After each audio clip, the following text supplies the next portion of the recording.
Alam mo ba kapayatot na hindi mo kailangan ng gym para makapagsimula ka sa pag-workout? So ako nga pala si Bro, payat pero nag-workout. And yes kapayatot, kahit nasa bahay ka lang, pwedeng-pwede ka na magsimulang mag-workout. Ang kailangan mo lang is isang dumbbell or kahit walang dumbbell kapayatot.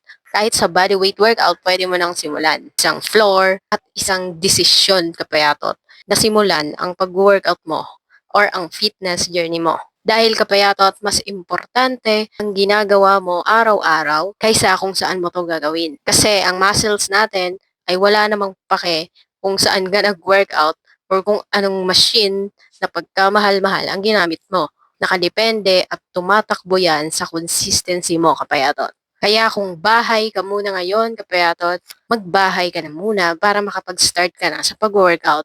Ang mahalaga is masimulan mo na at magtuloy-tuloy ka at kung pangarap mo talagang pumunta ng gym, ay makakapunta ka rin dyan, kapayatot.